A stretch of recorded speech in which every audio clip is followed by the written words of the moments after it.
में लोग बात करें समझौते की और लीडरशिप लेने की, मुझे लगता है कि ये फील कर रही है we will love you, opposition के लिए मैसेज है we will love you if you love each other. क्योंकि अगर आप टूटेंगे और आपका एक स्ट्रेटेजिक अलायंस नहीं होगा और स्ट्रेटेजी के अनुसार आप काम नहीं करेंगे तो बहुत ज्यादा देश को नुकसान होगा, समाज को नुकसान होगा और जिस गलत दिशा में हम बढ़ रहे हैं उसमें बढ़ते चले जाएंगे। मुझे समझ में आता है कि एक तो विपक्षी दलों ने शायद ये समझ लिया हो, नहीं समझा हो तो उनकी मूर्खता है कि अगर ये सत्ता दोबारा आ गई तो ये लोग सब बहुत ज्यादा बड़ी परेशानी में पड़ेंगे। लोकतंत्र की तो बात छोड़ दीजिए, लोकतंत्र तो लौटने की संभावना रही नहीं जाएगी, लेकिन देश का जो ताना बाना है और देश की जो प्रतिष्ठा आप देख रहे हैं पिछले 20 दिन से टूट रही है और सारे विदेश के सारे देश, सारी मैगजीन, सारे फाइनेंशियल इंस्टीट्यूशंस हमारे पीछे पड़े हुए हैं, हमारी देश की प्रतिष्ठा का क्या हो रहा है। लेकिन मैं स्टेट वाइज में मॉडल, जैसे बिहार मॉडल की बात हुई, मुझे लगता है कि एक महाराष्ट्र मॉडल और एक बिहार मॉडल, ये दो मॉडल ये दिखा रहे हैं कि किस प्रकार से विपक्षी एकता और उनमें सामंजस्य की आवश्यकता है। मुझे लगता है कि केवल बिहार और महाराष्ट्र में जो मैंने राजनीतिक स्पंदन देखा है, जो मेरा विश्लेषण कहता है, बिहार और महाराष्ट्र मात्र से ही करीब 25 सीटें बीजेपी की कम होने वाली हैं और ये मॉडल जो है ये रिपीट हो सकता है। लेकिन कुछ राज्य ऐसे हैं जहां पर आपको जो स्ट्रेटेजी बनानी है विपक्ष को, वो स्ट्रेटेजी कुछ अलग प्रकार की बनानी है, जैसे वेस्ट बंगाल है। आपने देखा कि अगर वहां पे सीपीएम और वामपंथ और टीएमसी के बीच का जो संघर्ष है और उनके जो कार्यकर्ता हैं उनके बीच का जो संघर्ष है वो इतना तीक्ष्ण है कि पिछली बार वामपंथियों के वोटर्स ने पूरी तरह से बीजेपी का साथ दे दिया और बीजेपी एक मजबूत विपक्ष की तरह वहां उभर के आई। तो कई स्टेट ऐसे हैं, जैसे तेलंगाना है, जैसे वेस्ट बंगाल है, जहां पे त्रिकोणीय मुकाबला ही विपक्ष के लिए ज्यादा फायदेमंद है। उत्तर प्रदेश में यह बिल्कुल बात सही है कि अखिलेश यादव और कांग्रेस का जो वोट बैंक है और उनमें एक सामंजस्य आपस में हो सकता है, वो ये 1+1 2 कर सकते हैं। अब उसमें बीएसपी का क्या रोल रहेगा वो एक अलग समझने की बात है, लेकिन सारे विपक्षी दल उत्तर प्रदेश में एकत्रित होने के बावजूद बीजेपी को नहीं हटा पाए, क्योंकि जो बीजेपी का नारा था वो जो हिंदुत्व का नारा है उसको वो खड़ा कर देते हैं, मुसलमान जिसके साथ खड़ा होता है उसको अलग थलग कर देते हैं। तो कई स्टेट में त्रिपक्षीय मुकाबला भी आवश्यक हो सकता है। और देखिए जिस प्रकार से विदेश में, हर देश में हमारी छवि खराब हो रही है, मुझे लगता है, ये मेरा व्यक्तिगत विचार है, अगले 1-2 जिस तरह से एक एक करके अटैक हो रहे हैं, कभी वो सोरोस कुछ बात कह रहे हैं, कभी गार्जियन बात कर रहा है, कभी ये कहा जा रहा है कि 2002 का जो केतन पारिक का स्कैंडल हुआ था उसमें भी अडानी साहब का नाम था। यह भी कहा जा रहा है कि जो अडानी साहब की कंपनी ने लोन उठाया है, रूस की एक कंपनी से लोन उठाया है,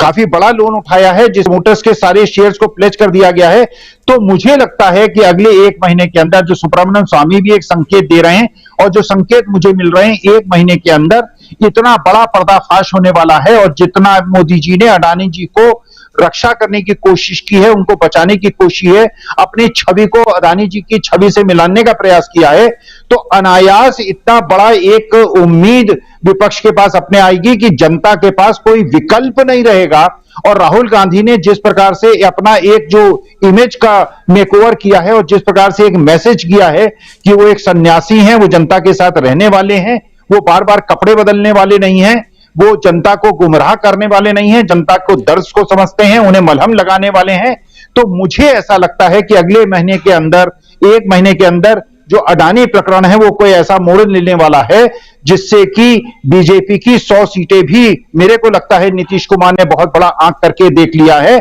मुझे लगता है वही स्थिति होगी मूषको भाव वाली, जब बीजेपी 2 सीटों में सिमट गई थी। और जिस प्रकार का अंतर्विरोध बीजेपी के अंदर खुद उभर रहा है, जिस प्रकार मोदी जी के प्रिय पात्र अडानी जी को योगी जी अपने इन्वेस्टर मीट में नहीं बुला रहे हैं और उनसे निवेश का कोई आमंत्रण नहीं ले रहे हैं, जिस तरह से डीबी पावर में अडानी का जो कैश फ्लो है वो सामने आ गया है कि उनका कैश फ्लो इतनी बुरी तरह से उलझ गया है, तो जो पूरा धन का स्रोत था बीजेपी का वो भी सूख गया है। तो मुझे ऐसा लगता है कि अगले 1 महीने के अंदर पूरा नजरिया बदल जाएगा, पूरा परिप्रेक्ष्य बदल जाएगा। लेकिन इसमें राज्यवार स्ट्रेटेजी बनाने की आवश्यकता है। हर जगह अगर कांग्रेस लीडरशिप लेने की कोशिश करेगी या किसी विपक्षी दल को पूरी स्पेस देने की कोशिश करेगी तो हो सकता है बीजेपी को उसका फायदा हो जाए। तो राज्यवार जिस प्रकार का महाराष्ट्र मॉडल बनाया गया है, बिहार मॉडल बनाया गया है, वो आदर्श मॉडल है। लेकिन राज्यवार अपनी स्ट्रेटेजी बनाना कांग्रेस के लिए और विपक्षी वक्ताओं से मेरा सोचना अलग है।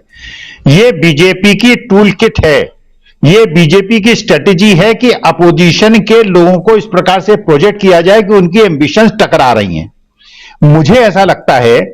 कि ममता बनर्जी अगर अपने को प्रोजेक्ट करती हैं तो बंगाली अस्मिता के नाम पे ममता बनर्जी पूरी सीटें जीत सकती हैं। अगर बिहार के अंदर नीतीश कुमार या तेजस्वी यादव प्रोजेक्ट करते हैं तो वहां वो बिहारी अस्मिता पे पूरी सीटें जीत सकते हैं।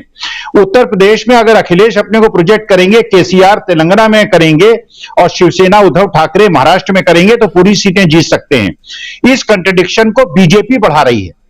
देखिए, वास्तविकता में अगर आज डिक्लेयर हो जाए, एक्स नाम डिक्लेयर हो जाए, मान लीजिए मध्य प्रदेश के किसी आदमी को डिक्लेयर कर दिया जाए, तो जो बंगाली अस्मिता के नाम पे ममता बनर्जी को वोट मिलने वाले हैं वो नहीं मिलेंगे, शिवसेना को वोट नहीं मिलेंगे।